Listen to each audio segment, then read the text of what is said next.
오늘 같이 보실 말씀은 히브리서 11장 30절 신약성경 366페이지입니다. 믿음으로 그 7일 동안 열이 고르더니 성이 무너졌으며. 아멘. 우리가 지금까지 계속 보아온 것은 어떤 개개인의 특정한 인물들의 믿음, 개인적인 믿음의 모습이었습니다. 4절의 아벨에서부터 시작해서 모세까지 그 개개인이 어떠한 믿음을 보여주는가 하는 것을 말해주고 있었고요. 지난주일과 그리고 오늘의 이틀간은 이제 이스라엘 단체, 공동체의 모습입니다. 29절 우리가 지난주에 본 것은 모세의 지도하에서 그들이 애국을 벗어났을 때 보여준 믿음이라면, 오늘 본문의 말씀은 여호수아 지도하에서 약속의 땅에 들어갈 때 믿음이 어떠한 역할을 했는가 하는 것을 보여줍니다. 지난주일은 믿음으로 멍에를 벗어버린 사건이었다면, 오늘은 같은 믿음으로 하나님께서 약속하신 그 약속의 땅을 소유하게 된 것을 보여주는 것입니다. 제가 지금 몇 가지 이제 이렇게 지난주일과 연결해서 말씀을 드렸습니다. 지난주일과 연결해서 말씀을 드린 이유는 성도의 생활은 결국 믿음의 생활이고, 이 믿음은 연속성을 가지고 있다라는 것입니다. 다르게 말씀드리면 성도는 처음부터 끝까지 믿음의 삶을 살아야 된다라는 것입니다. 믿음의 삶이 없이는, 믿음이 없이는 더 이상의 진전이 있을 수 없고요. 더 이상의 승리도 없고, 인류의 궁극적인 목적이라고 할 수 있는 하나님의 영광이 이룰 수도 없습니다. 우리가 믿음을 관하여 보면서 사실 그 사건 하나하나에 대해서 그것을 그 안에서 나타나는 믿음도 중요합니다만은, 그러나 우리가 연속적으로 보아야 될 것이 무엇이냐면, 이 믿음은 이전에만 좋았다고 해서 끝나는 것이 아니고, 또 지금 좋다고 하는 것으로 만족해서도 되지 않는다라는 것입니다. 이전에 좋았는 그 믿음이 지금까지 현재까지 와야 되고, 또 앞으로도 계속해서 그 믿음을 유지해 나가야 된다. 이것이 바로 성도의 모습이라는 것이죠. 자, 오늘 본문은 보면은 이 지난주에 보았는 홍해가 갈라지는 사건, 그 이후에 약 한 40년의 시간이 지납니다. 그리고 오늘 본문 배경은 여호수아 6장에 나옵니다. 근데 여호수아 6장 1절에 이렇게 시작을 합니다. 이스라엘 자손들로 말미암아 여리고는 굳게 닫혔고 출입하는 자가 없더라.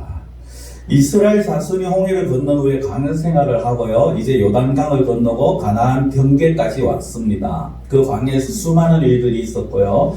그 출애굽 한 1세대 가운데는 여호수아와 갈렙을 제외하고는 모두가 광야에서 다 죽음을 맞이합니다. 심지어 모세도 죽게 되었습니다. 그리고 이제 그 이후에 태어난 출애굽 2세대가 광야 생활을 모두 마치고 요단강을 건넜습니다. 그러나 건너자마자 그들이 바로 가나안 땅을 취할 수 있었던 것은 아니었습니다. 그들 앞에 여리고라는 거대한 성이 있었습니다. 그 성은 이스라엘 백성은 뭐 말할 것도 없고, 사실 그 주변에 그 당시에 외부의 공격에 끄떡없는 그런 한마디로 말하면 철옹성과 같은 그런 존재였습니다. 그래서 가나안 정탐꾼들이 12명의 정탐꾼이 그 가나안 땅을 정탐하고 와서 했을 때 이런 말을 하죠. 그 성의 백성들은 자신들보다 장대하고 그 성문은 크고 그 성곽은 하늘에 닿았다라고 말하는 것이 바로 여리고 성이었습니다. 아무리 살펴봐도 여리고라는 이 성 자체는 그들이 도저히 감당할 수 없는 성으로 보일 뿐이었습니다. 문제는 이스라엘이 가나안 땅에 들어가기 위해서는 이 여리고를 통과하지 않고는 방법이 없었다라는 것입니다. 근데 이 여리고를 함락시키지 못하면 그 뒤에 모든 문제들마다 이스라엘은 낙심할 것이고, 또 반면에 가나안 원주민들은 여리고가 있는 이상 자기들 끄떡없다라는 마음에 그들의 사기는 크게 진작될 것이었습니다. 그러나 아무리 그렇다고 해도 불가능한 것은 불가능한 것이었습니다. 이스라엘 사람들만 아니라 누가 보아도 이거는 이 이스라엘이 여리고를 함락시킨다, 통과한다, 결코 가능한 일이 아니었습니다. 근데 이 성이, 이 철옹성이 그 변변한 무기조차 없는 무리들 앞에 그냥 무너져 버립니다. 이 무리들이 행한 것은 여호수아의 명령에 따라서 믿음으로 매일같이 한 바퀴씩 돌고 엿새 동안 그렇게 돌았다라는 거죠. 그리고 제7일에 7바퀴를 돌고 고함을 질렀습니다. 그랬더니 성이 힘없이 무너져 내립니다. 성도 여러분, 이것이 무엇을 말씀하고 있을까요? 하나님의 역사는 인간의 지식과 인간의 방법을 뛰어넘는다라는 것입니다. 높이 10m 이상의, 그리고 이중으로 되어 있는 그 벽이 고함 소리에 무너져 내린다. 말이 되지 않는 일입니다. 근데 이런 모습들이 성경에서 계속해서 보여졌죠. 물에 빠져 죽을 모세의 생명을 구한 것은 어떤 튼튼한 배가 아니라 한낱 갈대 상자였습니다. 블레셋의 2m가 넘는 거대한 장군을 무너뜨린 것은 같은 어떤 체격의 용사가 아니라 한낱 물맷돌이었습니다. 분명히 이성적으로 판단해 보면 반대의 결과가 나타나는 것이 당연하지만 하나님께서 역사하시면 그 이성을 뒤집는 일이 일어난다라는 것입니다. 우리가 분명히 자연도 하나님이 만드셨고요. 하나님은 또 사람들의 삶에서 자연 법칙을 지키도록 하셨습니다. 그러나 하나님은 이런 자연의 법칙에 매여 놓을 수 있는 분이 아니라는 거죠. 하나님께서 홍해나 요단강을 건너실 때도 초자연적인 현상으로 일을 하셨습니다. 다니엘이 사자굴 속에 떨어졌을 때, 요나가 물고기 뱃속에서 3일이나 있었을 때, 죽은 것 같은 아브라함과 사라에게 이삭이 태어났을 때, 또 다니엘의 세 친구가 풀무불 속에서 들어갔을 때, 이 외에도 보면은 성경 곳곳에서 하나님의 초자연적인 역사가 일어납니다. 하나님은 모든 것을 뛰어넘는 이성과 자연의 법칙조차도 하나님 앞에서 막을 수 없는 그런 놀라운 능력의 소유자라는 것을 성경은 말씀을 해주고 있는 것입니다. 오늘날 수많은 성도들 앞에 요단강이나 또 여리고 성도 같은 그런 문제들이 있는 분들이 계실 것입니다. 앞으로도 우리는 만날지도 모르겠습니다. 그럴 때 도저히 건널 수 없는 강 같고 또 도저히 무너지지 않을 것 같은 그런 성과 같은 문제들 앞에서 정말 그때 마주쳤을 때 우리가 기억해야 될 것이 무엇이냐? 단 하나입니다. 하나님에게 있어서 건너지 못할 강이 없고 하나님에게 있어서 난공불락의 섬은 없다라는 것입니다. 그것이 무엇이든지 간에 사람들 눈에는 어마하게 보이고 사람들 눈에 감당할 수 없을 것처럼 보일지라도 하나님 앞에서는 그것은 한낱 보잘것없는 그냥 하찮은 것에 불과하다라는 것입니다. 이 사실을 기억하고 믿음의 눈으로 바라보는 자가 되어야 되는 것입니다. 오늘 본문은요, 여리고의 함락이 다른 것이 아니라 이스라엘의 믿음 때문이라고 말씀을 하고 있습니다. 믿음으로라고 시작을 합니다. 하나님의 능력이 나타나는 통로가 바로 믿음이라는 것입니다. 이스라엘에게 행하신 모든 역사가 믿음으로 말미암아서 이루어졌다라는 것을 우리는 기억해야 합니다. 장자의 죽음은 하나님의 능력과 하나님의 은혜였습니다. 그러나 유월절을 지키고 피를 뿌렸는 것 모세의 믿음이었습니다. 홍해를 가르시는 것 분명히 하나님이셨습니다. 그러나 그 홍해를 향해서 손을 들고 갈라진 홍해 사이를 지나간 것은 이스라엘의 믿음이었다라는 것입니다. 예수님 당시도 마찬가지죠. 예수님께서 이방 여인의 귀신 들린 딸을 고쳐주셨습니다. 근데 그 고쳐주실 때요, 예수님께서 하신 말씀이 있습니다. 내 믿음이 크도다라고 하십니다. 그 여인의 믿음이 크심을 보고 일을 하셨다라는 것입니다. 예수님은 믿으면 하나님의 영광을 볼 것이라고 하셨고요. 그 하나님의 능력은 위에서부터 내려오는 그 능력입니다. 그리고 성도의 믿음은 아래에서부터 올라갑니다. 성도 여러분, 우리의 삶 가운데서 문제가 해결되고 놀라운 역사가 일어나려면 위에서부터 내려오는 하나님의 능력과 밑에서 올라가는 성도의 믿음이 만나야 되는 것입니다. 하나님께서 아브라함을 선택하시고 모세를 태어나게 하시고 유월절을 보내게 하시고 홍해와 요단강을 건너게 하신 모든 것이 하나님의 능력이지만 그 모든 것을 우리가 지금 이 히브리서 11장을 보면서 그 능력이 나타난 통로가 결국 무엇이었습니까? 믿음이라는 것입니다. 하나같이 믿음은 믿음으로라고 시작을 하는 것입니다. 이스라엘 앞에 버티고선 여리고성 역시 마찬가지입니다. 그들이 그것을 함락시킨다. 그들의 무기도 아니고 그들의 힘도 아니고 그들의 지략도 아니었습니다. 오로지 그들의 믿음이 하나님의 능력이 나타나게 한 것입니다. 그렇다면 이제 본격적으로 그 이스라엘이 보여준 믿음이 어떤 것이냐, 오늘 한 세 가지로 제가 말씀을 드리고자 합니다. 첫 번째는 이스라엘이 보인 믿음은 모험의 믿음이었습니다. 모험의 믿음. 믿음의 모험성, 그렇게 말을 할 수도 있는데요. 이스라엘이 요단강을 건너가면서 이제 그들에게 돌아갈 길이 사라졌습니다. 피할 길이 없어진 겁니다. 이미 요단강을 건넜기 때문에 뒤에는 또다시 그냥 강으로 막혀있고 앞으로 전진할 수밖에 없습니다.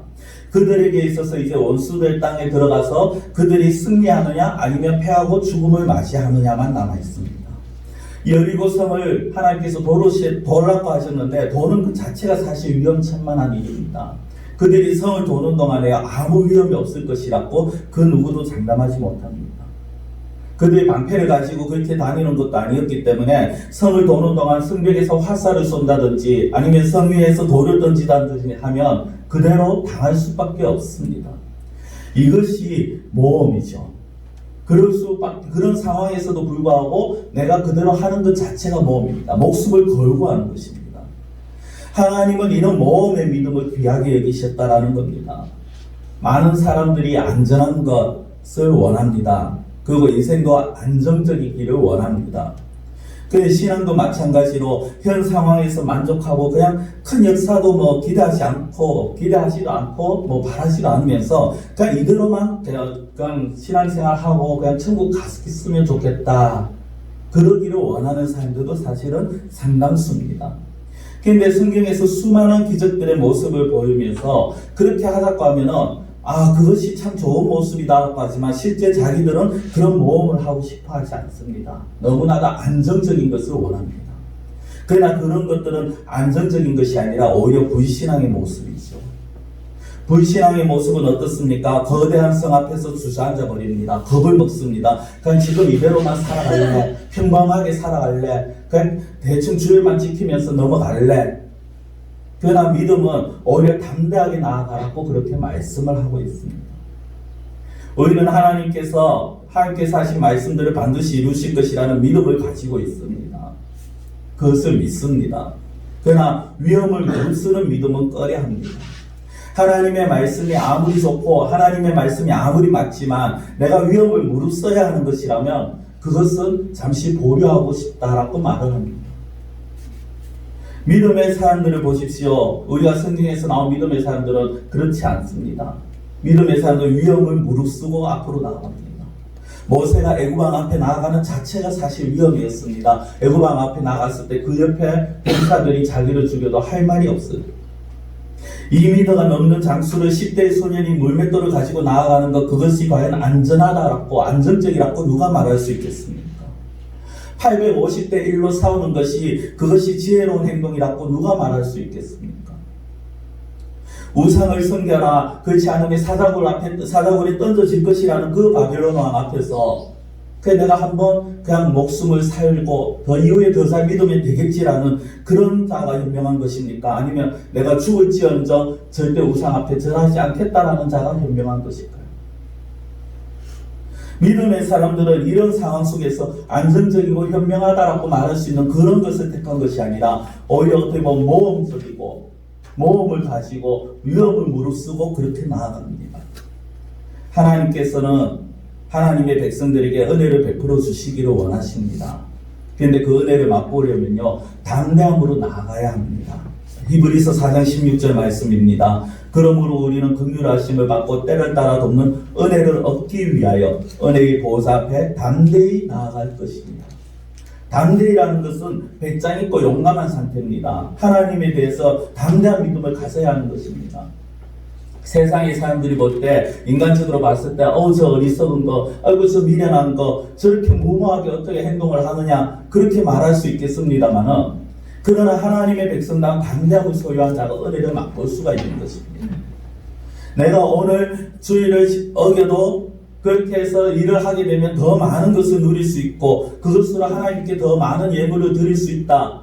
그것이 참 오히려 어떻게 보면 다 좋아 보일 수 있겠습니다만은, 그러나 하나님의 말씀은 그런 거 필요 없다라는 것이죠. 말씀 자체에 대해서 위험을 무릅쓰고 무모하지만 말씀에 따르는 것을 원하시는 것입니다.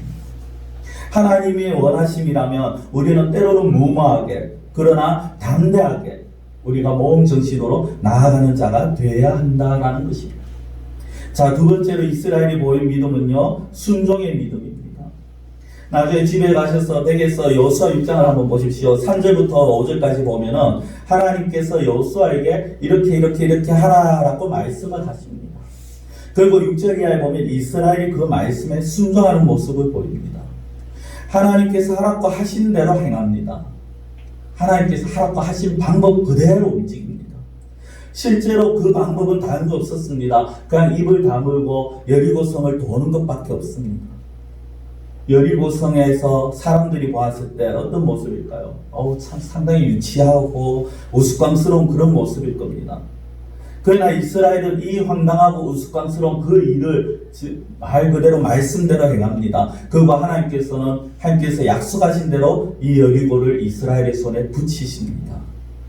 사실 이것이 우리가 생각처럼 그냥 글로 읽는 것처럼 쉽지는 않습니다. 왜냐하면 그들에게 이스라엘 백성들에게 내려진 명령은요 너무나도 이성과 맞지 않습니다. 이게 도저히 인간적으로 맞지 않는 일입니다. 그럼에도 불구하고 그들이 믿음으로 순종했을 때 하나님께서 역사하셨습니다. 성이 무너진 것 하나님의 능력입니다. 이거는 두말할 것 없이 분명히 하나님의 능력입니다. 그러나 그 능력이 무엇을 통해서 나타났느냐? 이스라엘의 순종을 통해서 나타났다는 겁니다. 믿음의 순종, 이것이 하나님의 능력을 나타나게 한 특별한 경로가 되는 것입니다. 이스라엘이라는 민족을 한번 생각해 보십시오. 그들 수세기 동안 노예로 살았습니다.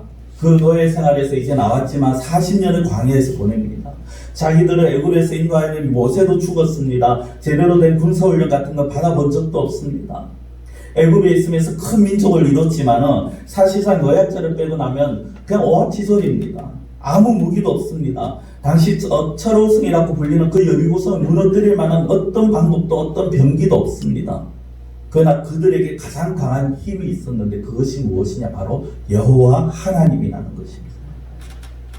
하나님께서 그들을 위해서 일하고 계셨고요.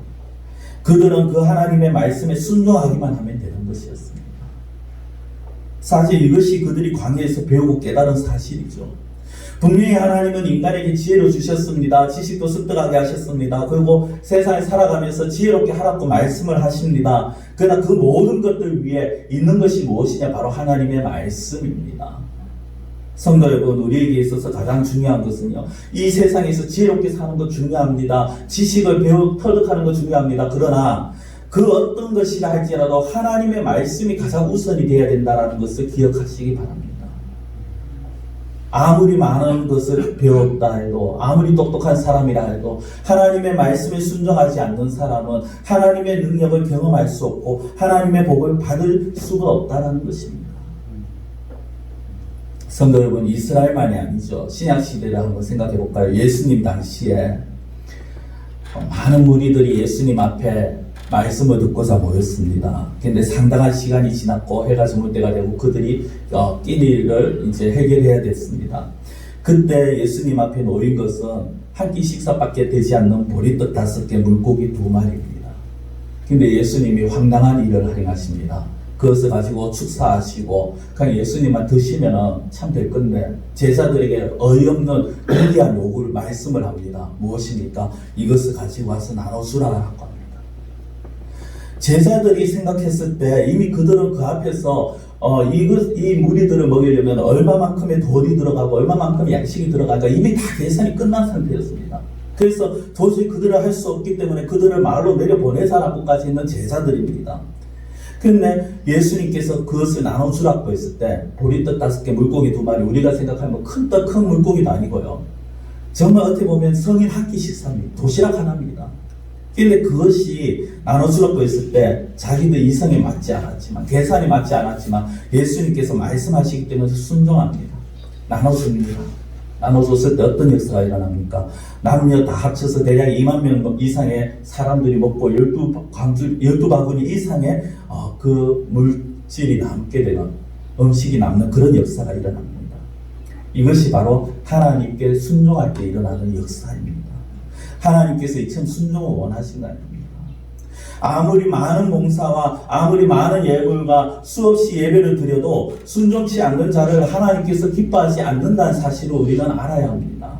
사무엘하 15장 22절을 보십시오. 사울에게 행한 책망의 말씀인데 사무엘이 이르되 여호와께서 번제와 다른 제사를 그의 목소리를 청종하는 것을 좋아하신 같이 좋아하시겠나이까? 순종이 제사보다 낫고 듣는 것이 수양의 기름보다 나으니. 제사는 오늘날 예배고요. 순양의 기름은 하나님 앞에 드려지는 물질이고 봉사입니다. 그런데 그것보다 나은 것이 무엇입니까? 순종과 듣는 것입니다. 하나님의 말씀을 읽고 듣고 그 말씀에 따라서 순종하는 것이, 그것을 하나님께서 가장 귀하게 여기신다라는 것입니다. 이스라엘 백성들 하나님의 말씀에 분명하고도 너무나도 확실하게 순종합니다. 그들은 하나님께서 정하신 위치에서 정하신 순서대로 제사장과 무리들이 정하신 순서대로 정하신 수만큼 그렇게 행진을 합니다. 자기들의 소리도 일체내지 않습니다. 하나님께서 명하실 때 그들은 외쳤을 뿐입니다. 이것이 무엇입니까? 하나님의 말씀에 자기들의 인간적인 생각, 인간적인 계획을 포함시키지 않는 것입니다. 내가 생각할 때 이것이 옳은데라는 그런 말조차 하지 않습니다. 그들에게 요구된 것은 오직 믿음의 순종이었습니다. 말씀에 자기의 생각이 들어가기 시작하면요, 성도 여러분, 어떤 모습이 벌어지는지 아십니까? 자기에게는 모든 것이 사라져버립니다. 너무 제가 어거지같이 말씀을 드리는지 그렇게 들리실지 모르겠습니다만 그 대표적인 인물이 바로 하와입니다. 하와. 하나님께서 아담을 통해서 하와에게 주신 것은 너희들이 다 먹을 수 있지만 선악을 알게 하는 이 나무의 과일을 먹지 말았고 있습니다. 그런데 하와가 그 하나님의 말씀에 자기의 이성과 자기의 판단과 자기의 것을 다 생각해 보니까 물론 마귀의 유혹이 있었습니다만은 그 유혹에 넘어가서 이것이 해도 될 것이다 라는 생각을 하게 되고 그렇게 판단하고 결정을 해버립니다. 하나님이 금하신 열매를 먹고요, 자기만 먹는 것이 아니라 남편도 줍니다. 결국 그들이 당한 결과가 무엇입니까? 에덴 동산에서 쫓겨나고 하와는 하와대로 아담은 아담대로 하나님으로부터 벌을 받게 되었습니다. 저주를 받죠. 성도 여러분, 순종입니다. 하나님의 말씀은 때로는 상당히 불합리하게 보일 수 있고 무모하고 어리석게 보일 수 있습니다. 그러나 정말 우리가 살아가면서 하나님의 은혜를 계속해서 덧입기를 원하고 하나님의 능력을 힘입기를 원하신다면 그 어리석어 보이는 그 말도 안 되는 그 말씀에 순종해야 한다는 것입니다. 때로는 이것이 도대체 오늘날 어떻게 이런 말씀들이 맞느냐고 과학적으로 되지도 않는다고 하는 그 말씀조차라도 내가 이 말씀에 순종하면 나에게 엄청난 금전적인 손해와 아니면 어떤 인간관계와 그 여러 가지의 나의 어떤 손해와 박해와 핍박을 받을 수 있다 할지라도 우리는 그 가운데서 순종하는 자가 되어야 하는 것입니다. 그렇게 순종할 때 우리가 생각할 때 손해가 하나님께서는 오히려 더 큰 복으로 돌아오게 하신다라는 것입니다. 세 번째로 이스라엘이 보인 믿음은요, 인내의 믿음입니다. 인내. 자, 오늘 본문을 다시 보시겠습니다. 믿음으로 7일 동안 여리고를 도니 성이 무너졌으며 라고 합니다. 성이 무너진 것이 그들이 돌기 시작한 첫날이 아니었습니다. 둘째 날도 아니었고 셋째 날도 아니고 무려 7일을 돌아야 했습니다. 7일 동안 그들이 돌았는 바퀴는 총 13바퀴였습니다. 13바퀴를 돈 후에 하나님의 능력이 나타났습니다. 성도, 우리가 생각할 때 왜 7일이나 걸리겠을까? 그냥 하루 이틀 만에 무너뜨리게 할 수 있는 능력이 없었을까요? 하나님한테? 아닙니다. 아니면 13바퀴를 한 번에 다 돌면 안 되나요? 그래도 분명히 하나님께서 그렇게 하라고 하셨으면 그것도 가능했을 겁니다. 근데 왜 하나님은 7일 동안 돌게 하셨고 매일 한 바퀴씩 돌고 마지막 7일째에 6바퀴를 돌게 하셨을까? 이것은요, 하나님께서 이스라엘 백성들의 인내하는 믿음을 시험하신 것입니다. 하나님께서 어리석어 보이고 불합리한 그런 방법을 사용하라고 하실 때 정말 그들이 하나님의 약속의 말씀을 믿는지 안 믿는지를 확인하시기 위함이었습니다. 사실 우리가 처음 며칠은요, 속눈썹 치고 이스라엘 백성들이 해볼 수 있습니다. 그러나 시간이 지나면서 많은 사람들이 이런 생각을 하겠죠. 정말 될까? 정말 이것이 이렇게 계속해서 돌고 7일째 정말 무너질까? 그런 어떤 의구심을 가질 수가 있습니다. 사람들은 시간이라는 굴레에 참 얽매이기 쉬운 것 같습니다.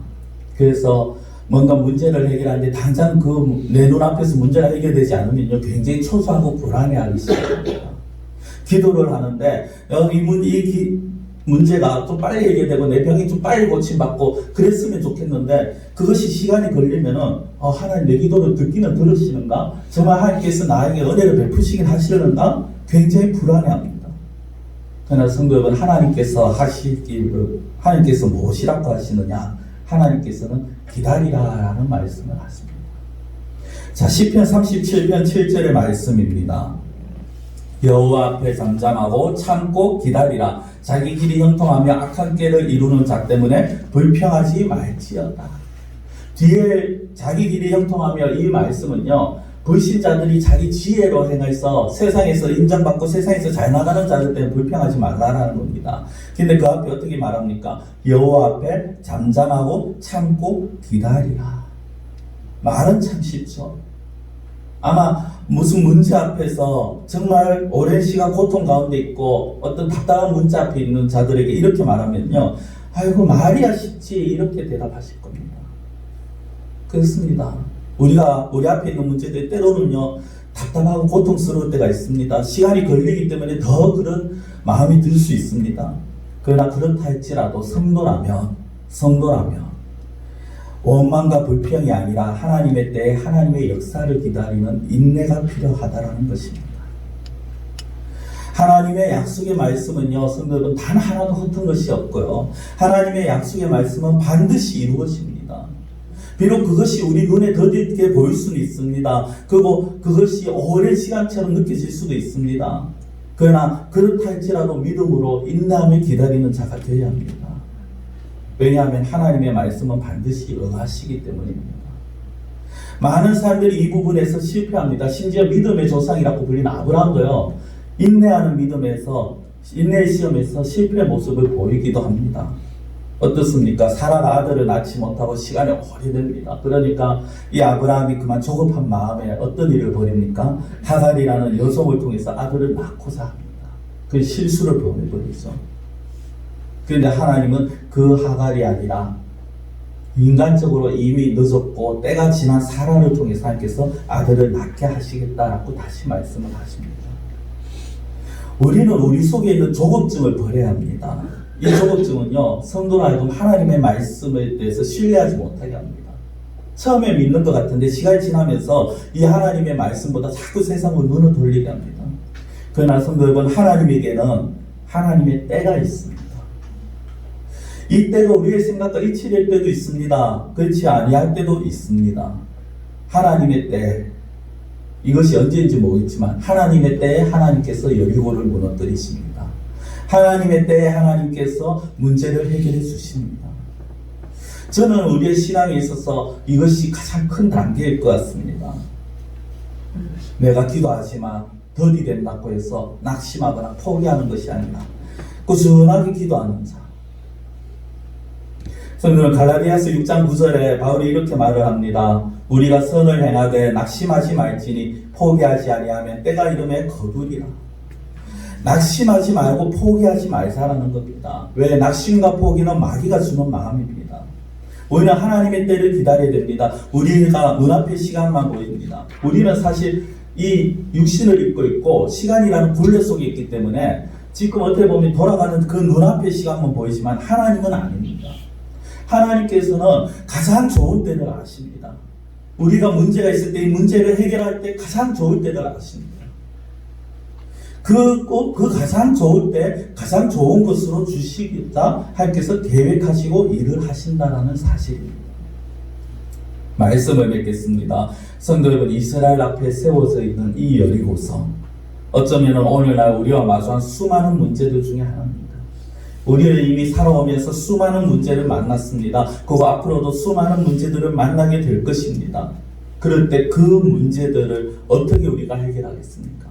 특히나 여리고와 같이, 이스라엘 앞에 있는 여리고와 같이 우리가 감당할 수 없는, 도저히 해결될 것 같지 않는 그 문제들을 만났을 때 우리가 이 성을 어떻게 무너뜨려야 되겠습니까? 오늘 말씀에 그 해답이 나와 있습니다. 먼저 우리가 그것을 보기 전에요, 기억해야 될 것, 아무리 견고한 성읍도 하나님 앞에 무너지게 되어 있다는 것입니다. 다만 하나님은 당신의 능력을 우리의 믿음을 통해서 역사하시기를 원하십니다. 우리 성도님들 앞에 있는 문제 해결을 우리 성도님들의 믿음을 통해서 역사하시기를 원하시는 것입니다. 그 믿음이 어떤 것입니까? 첫째는 모험의 믿음입니다. 이성적인 판단으로 끝내지 마십시오. 담대하게 말씀을 붙들고 그냥 좀 무식해 보이고 무모해 보여도 앞으로 전진하십시오.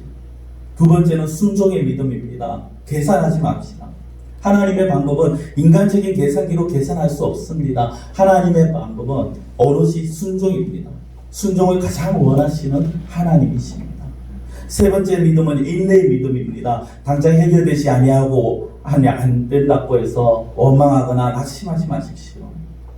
당장 해결돼야 된다는 건 우리의 생각일 뿐입니다. 하나님께서는 우리에게서 가장 좋은 데를 아시고 그 시간에 가장 좋은 것으로 문제를 해결해 주시는 분이십니다. 성도 여러분, 분명 여리고 철옹성입니다. 그러나 하나님 앞에서는 바람 앞에 촛불이나 다를 바 없습니다.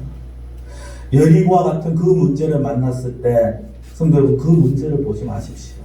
세상을 바라보고 끝내지 마십시오. 그 이면에 있는, 그리고 그 성을 무너뜨릴 능력이 있는, 문제를 해결할 수 있는 능력이 있는 그 하나님을 바라보십시오. 그리고 그분의 인도하신 따라 믿음으로 나아가십시오. 우리가 믿음의 모습을 볼 때 하나님께서 무너뜨려 주십니다. 기도드리겠습니다. 사랑의 하나님 아버지, 우리가 살아가면서 문제가 없을 수 없고 난관을 마주치지 않을 때가 없습니다. 늘 새로운 문제들을 만나고 늘 하나님 앞에 새로운 기도 제목들이 있고 늘 하나님 우리가 살아가면서 힘들고 어려운 상황들을 부딪힙니다. 그러나 이러할 때 저희들이 정말 하나님의 은혜를 바라며 하나님의 능력을 믿고 나아가는 믿음의 사람 되게 하여 주시옵소서. 좀 무모해 보일지 몰라도